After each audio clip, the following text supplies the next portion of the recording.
Selamat pagi anak-anakku terkasih, salam DJTN. Pada kesempatan kali ini, walaupun dalam kondisi pandemi virus corona yang sampai saat ini masih belum berakhir, Bapak berharap bahwa kita semua tetap dalam keadaan sehat-sehat saja. Anak-anakku yang terkasih, memang kita diharuskan di rumah, tetapi semangat kita untuk belajar walaupun tetap di rumah, semangat kita tetap harus ada dan menyala-nyala. Bapak hanya mengingatkan bahwa kita memang tetap harus menjaga kesehatan sambil tetap menggunakan masker ketika harus keluar rumah, rajin mencuci tangan. Tetapi sekali lagi, semangat belajar kita tetap harus ada. Pada kesempatan kali ini, kita akan belajar tentang tema pertama di kelas 6. Pertama di kelas 6, yaitu temanya itu adalah selamatkan makhluk hidup, dengan subtemanya itu adalah tumbuhan adalah sahabatku. Pasti di sekitar kita, di sekitar lingkungan rumah kita ada banyak tumbuhan. Dalam pembelajaran kali ini, Bapak mengajak kita semua untuk melihat tumbuhan sebagai sahabat kita yang perlu kita selamatkan, perlu kita jaga, dan kita perlu lestarikan. Nah, dalam video pembelajaran ini apa saja yang akan kita pelajari? Nah, silakan dilihat.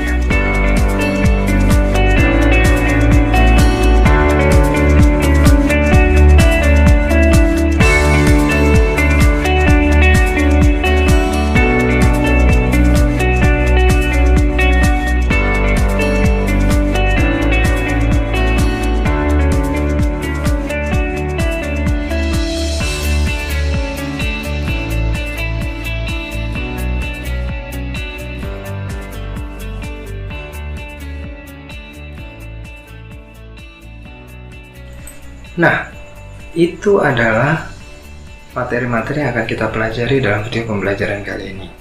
Nah, yang pertama kita akan masuk yang pertama, yaitu mengenai sebuah teks laporan hasil pengamatan. Apa itu teks laporan hasil pengamatan? Teks laporan hasil pengamatan itu adalah informasi tentang apa yang kita lihat. Jadi kalau kita mengamati sesuatu lalu kita tulis dalam bentuk tulisan, itulah yang disebut dengan laporan hasil pengamatan. Dalam sebuah laporan hasil pengamatan berisi 3 hal. Ada 3 hal yang ada dalam laporan hasil pengamatan. Yang pertama, dalam sebuah laporan hasil pengamatan itu biasanya berisi tentang informasi umum. Yang kedua, itu berisi tentang kumpulan fakta-fakta. Dan yang ketiga, itu adalah sebuah kesimpulan. 3 hal itu ada dalam sebuah laporan hasil pengamatan. Nah, dalam sebuah laporan hasil pengamatan juga ada yang namanya ide pokok. Nah, bagaimana sih caranya menentukan ide pokok itu? Baik, dalam sebuah teks laporan hasil pengamatan, langkah-langkahnya dalam menentukan ide pokok adalah: yang pertama, kita baca teks itu secara keseluruhan. Baca teks itu secara keseluruhan dengan seksama. Lalu yang kedua, tentukan kalimat utama dan kalimat penjelasnya. Anak-anak pasti masih ingat menentukan kalimat utama dan kalimat penjelas. Anak-anak sudah mempelajarinya di kelas sebelumnya, yaitu kalimat utama itu ada yang di awal kalimat yang kita kenal dengan sebutan deduktif, ada induktif. Lalu ada kalimat penjelas. Nah, setelah kita baca teksnya, kita tentukan kalimat utama dan kalimat penjelasnya, lalu kita cari informasi penting yang ada di dalam kalimat utamanya.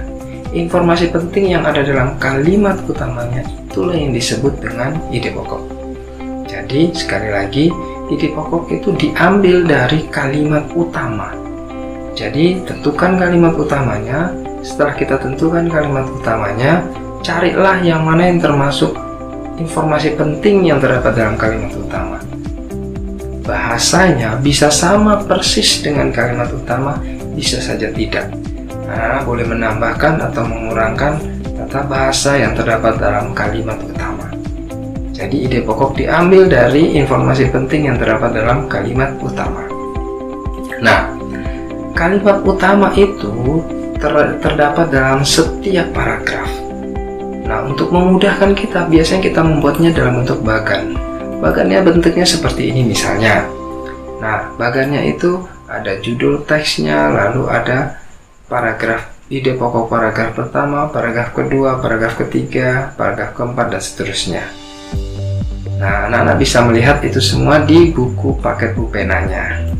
Nah, selanjutnya coba kita lihat teks berikut ini. Ya, silakan anak-anak baca dalam hati.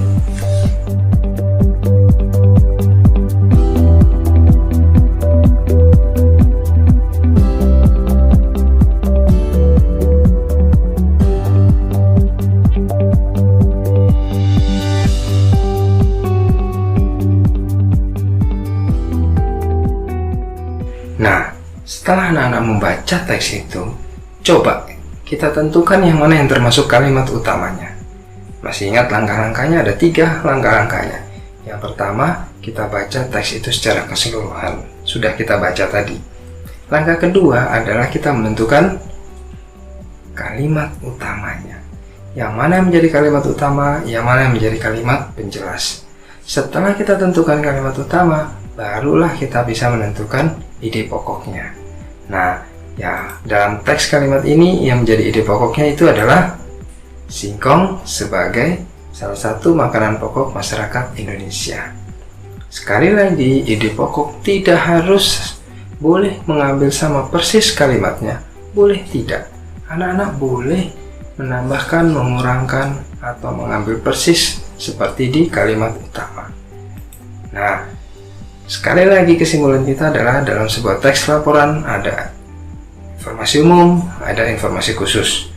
Ya, informasi umum itu dapat ditemukan dengan cara kita baca semuanya secara keseluruhan. Ya. Lalu yang ketiga adalah kesimpulan. Apa itu kesimpulan dan bagaimana caranya kita menentukan sebuah kesimpulan dalam sebuah teks? Nah, kesimpulan itu adalah ikhtiar akhir dari sebuah teks, pernyataan akhir dari sebuah teks. Lalu bagaimana langkah-langkahnya kita menentukan sebuah kesimpulan? Langkah-langkahnya yang pertama, ada 3 langkahnya. Yang pertama, sekali lagi kita baca teks itu secara keseluruhan. Kita baca teks itu secara keseluruhan dengan seksama. Langkah kedua, itu adalah kita cari informasi penting. Semua informasi-informasi penting yang ada dalam teks itu kita kumpulkan. Kemudian langkah ketiga adalah kita hubungkan informasi-informasi penting itu, lalu menjadi sebuah pernyataan akhir. Pernyataan akhir itulah yang disebut dengan kesimpulan. Jadi langkah pertama, kita kumpulkan semua informasi-informasi penting itu. Setelah informasi penting itu kita kumpulkan, lalu kita hubungkan menjadi sebuah pernyataan akhir. Seperti itu kesimpulan. Sekarang coba kita lihat teksnya.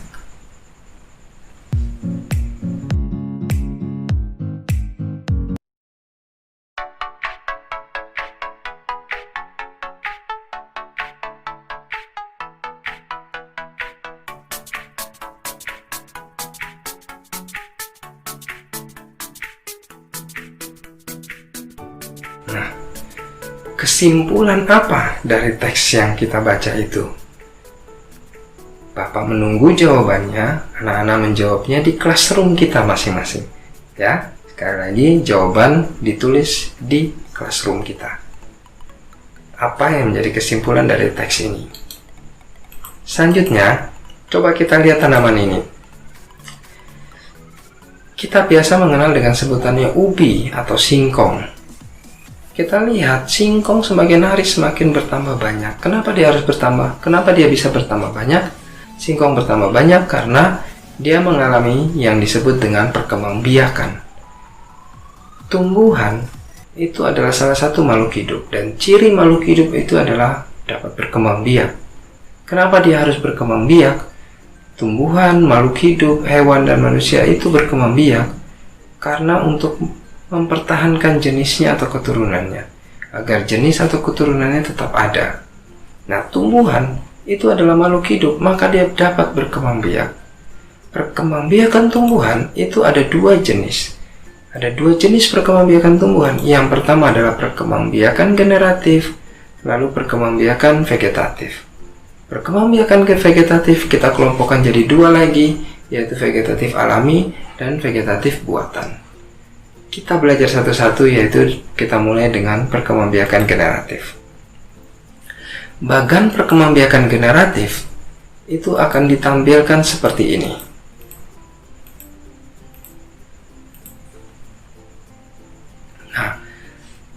Bagannya seperti ini diawali dengan proses yang namanya penyerbukan.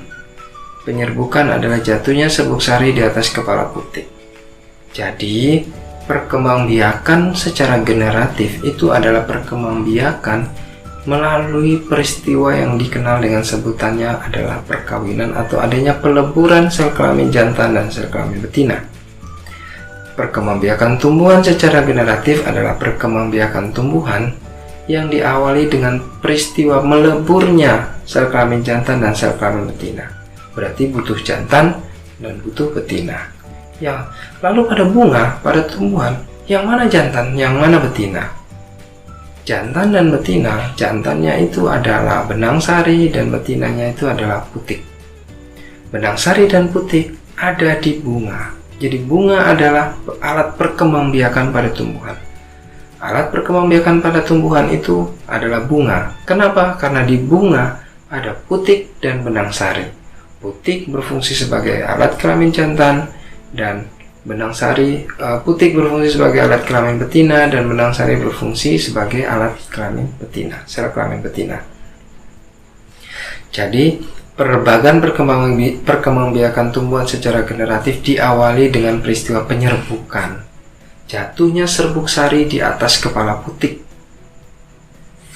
Serbuk sari jatuh di atas kepala putik, maka terjadilah peristiwa perkembangbiakan generatif.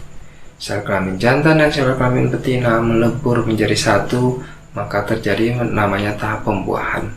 Setelah pembuahan, tumbuhlah yang namanya sigot, sel telurnya. Lalu tumbuh menjadi buah, di dalam buah ada biji. Lalu biji itu nanti jatuh ke tanah atau manusia, kita menanam bijinya itu, lalu dia tumbuh menjadi tumbuhan baru. Perkembangbiakan tumbuhan dengan menanam biji, itulah yang disebut dengan perkembangbiakan secara generatif. Jadi perkembangbiakan generatif itu dilakukan dengan cara menanam biji. Jadi kalau kita tanam biji, itu berarti kita sudah melakukan perkembangbiakan tumbuhan secara generatif. Nah, perkembangbiakan tumbuhan secara generatif,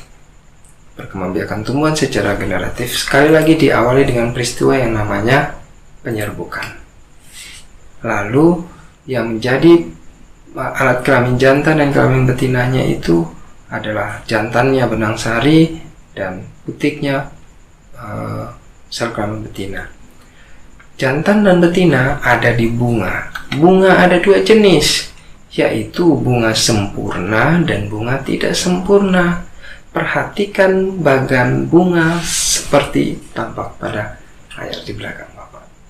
Nah, kita lihat ada mahkota bunga, ada kelopak bunga, ada dasar bunga, ada bakal biji, ada benang sari, itu tangkai itu, ada putik. Benang sari banyak, dalam satu bunga benang sarinya banyak, putiknya hanya satu. Sel kelamin betinanya, putiknya itu hanya satu, sedang benang sarinya banyak. Nah, ini dikenal dengan sebutan bunga sempurna. Kenapa bunga sempurna? Karena dia mempunyai semua bagian-bagian dari sebuah bunga.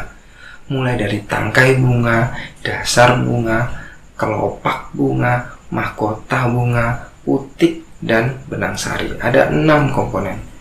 Kalau bunga tidak mempunyai salah satu saja, maka dia dikatakan bunga tidak sempurna.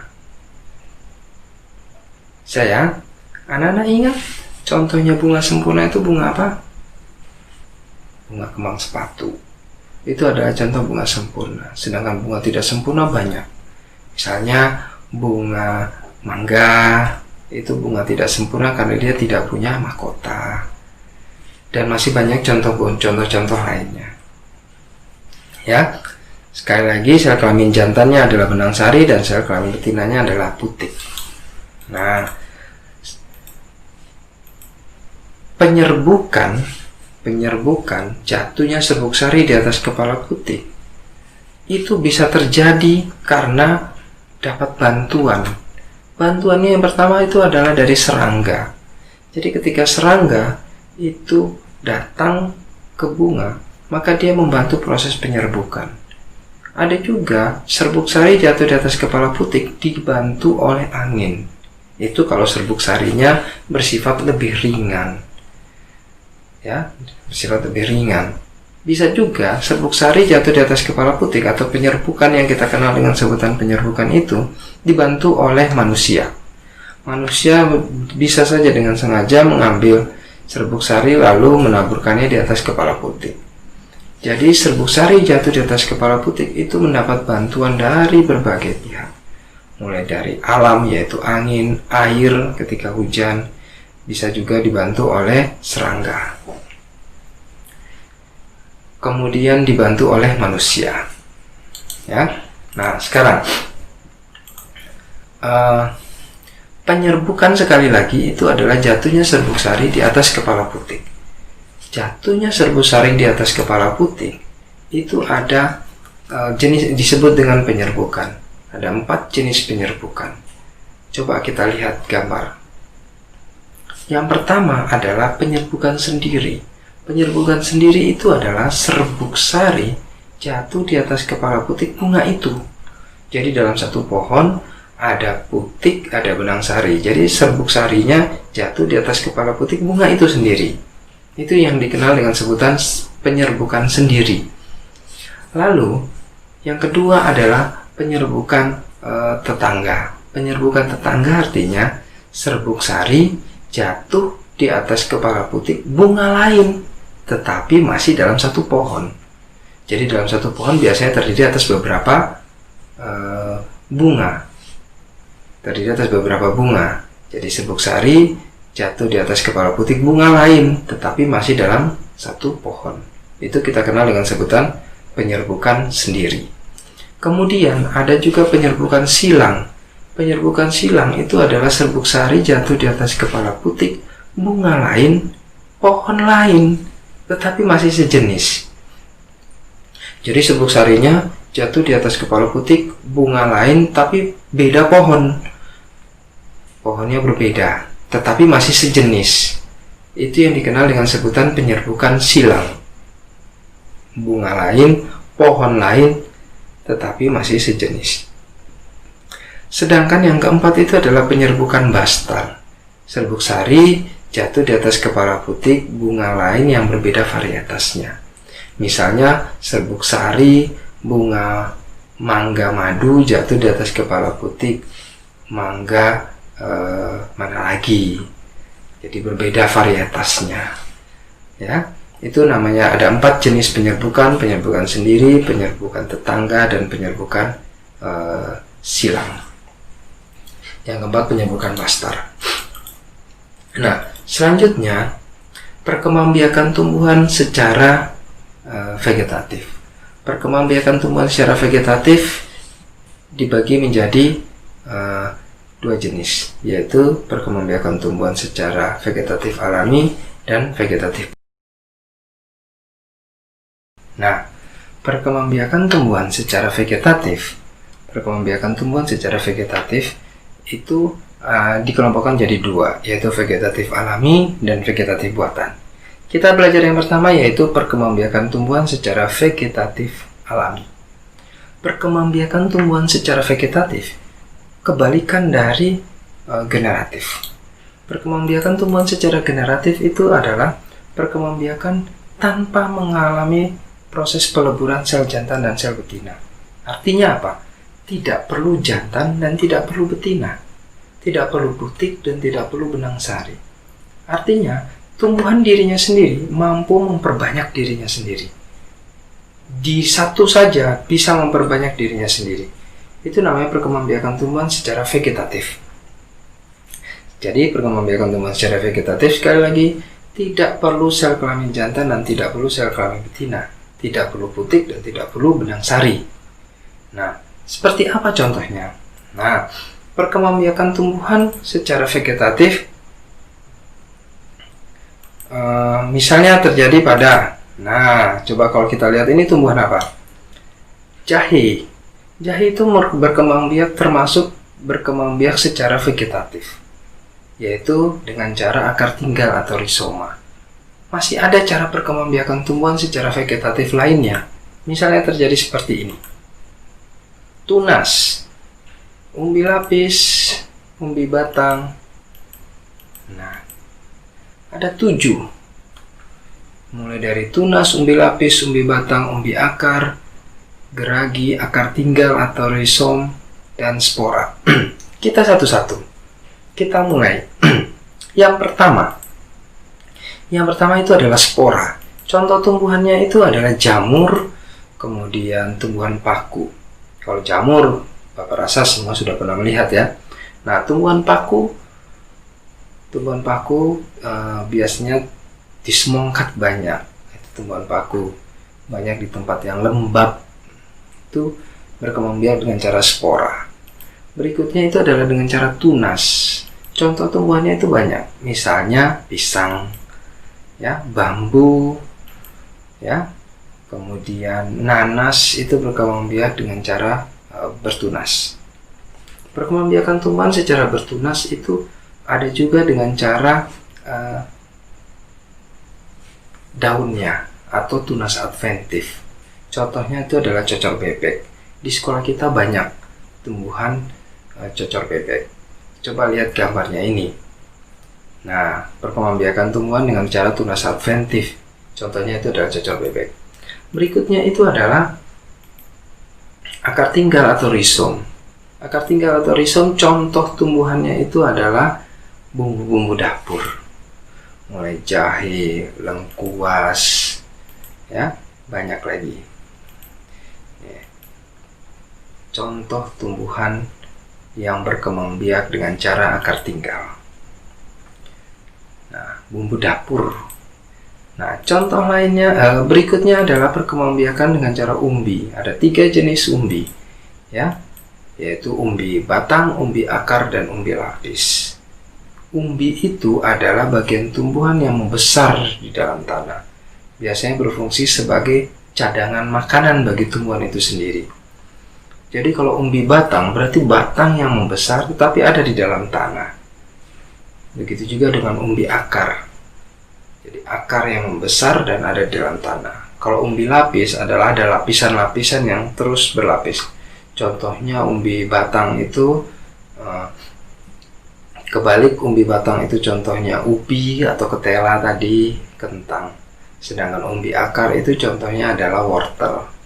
Umbi lapis banyak bawang merah, bawang putih, bawang bombay. Jenis-jenis bawang itu adalah berkembang biak dengan cara umbi lapis.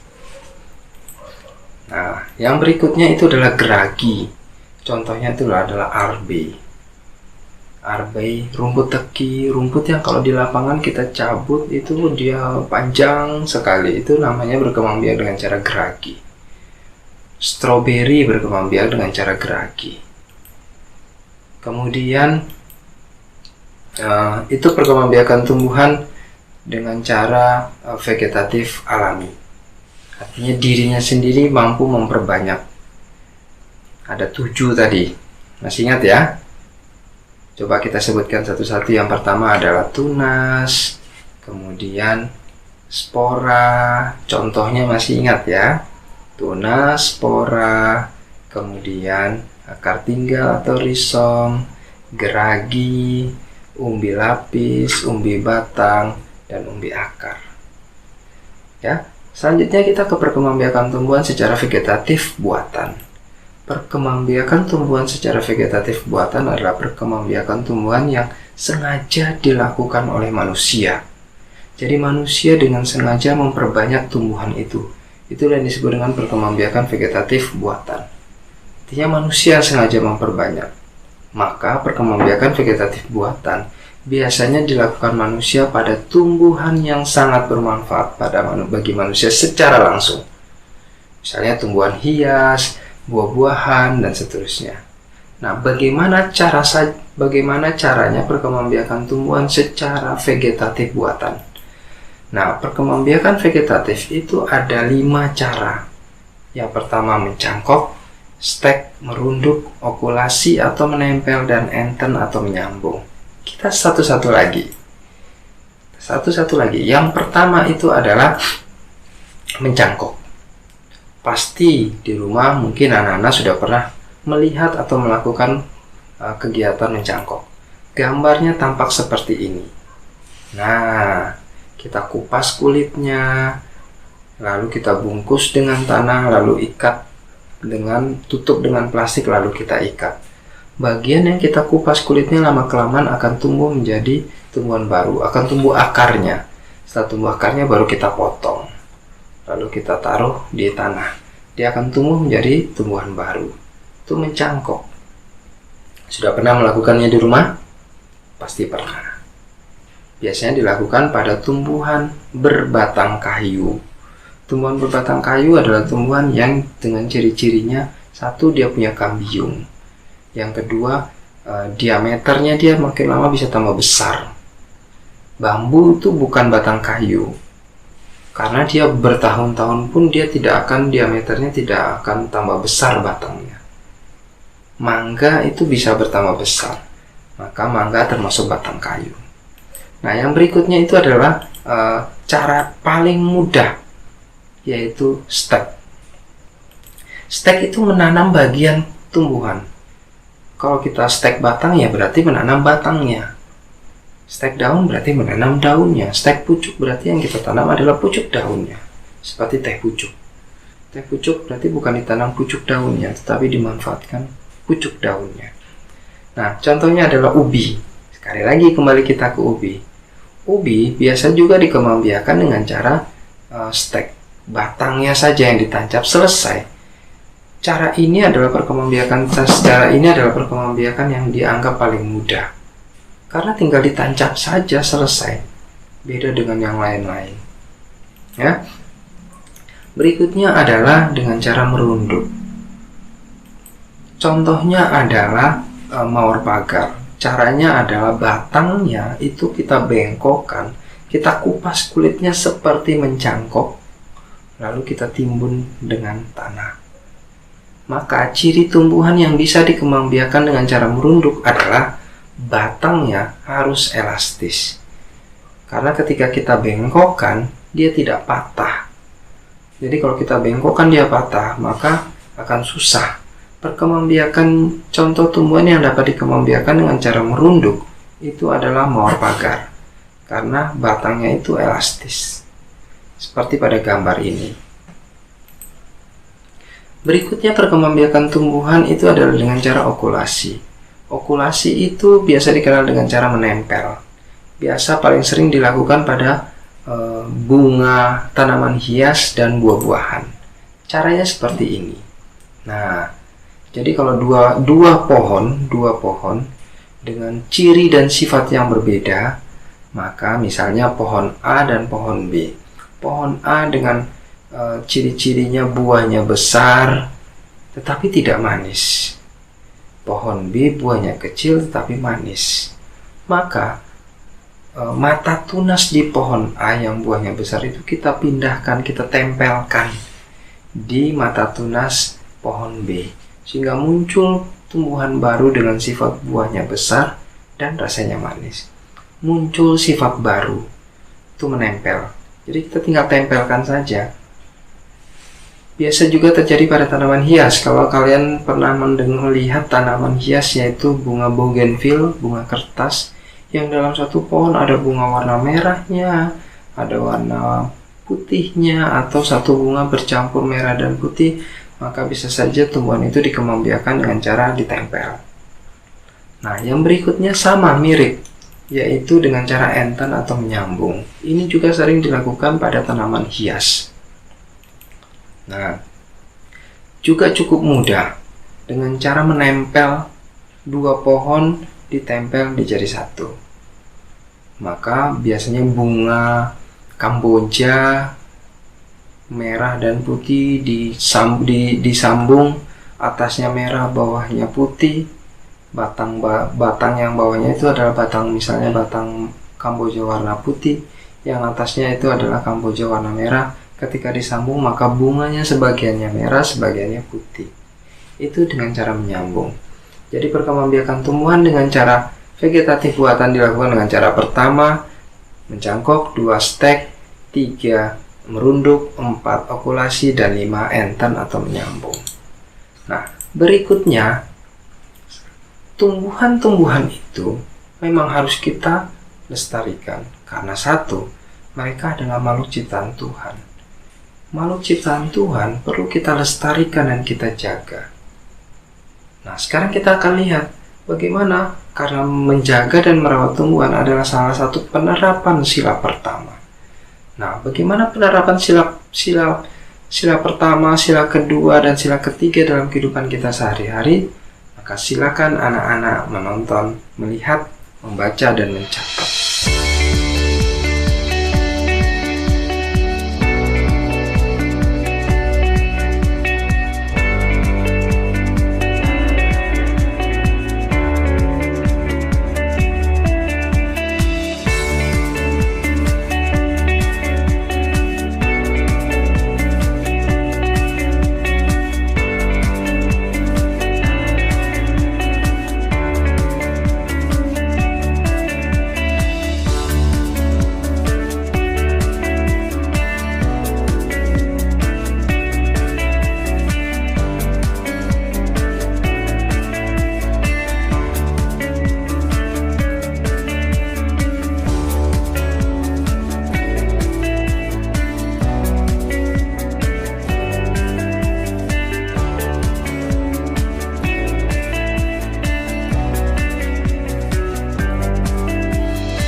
Nah, coba kita lihat gambar ini. Pada gambar ini, kegiatan apa saja yang melakukan termasuk penerapan sila ketiga? Sila ketiga Pancasila, coba kita amati. Kenapa kegiatan pada gambar ini termasuk penerapan sila ketiga? Nah, jawaban ini Bapak tunggu lagi di classroom. Jadi silakan dijawab di classroom kita. Nah, demikian pembelajaran kita pada saat ini, pada kesempatan ini. Semoga apa yang kita pelajari, walaupun kita tidak bertatap muka langsung, Bapak berharap bahwa apa yang sudah kita pelajari sungguh anak-anak dapat mempelajari kembali, mengulangi kembali, dan nanti jangan lupa tugas-tugasnya dikerjakan di classroom kita. Ya, sekali lagi jaga kesehatan, tetap semangat selalu, dan salam DJTM.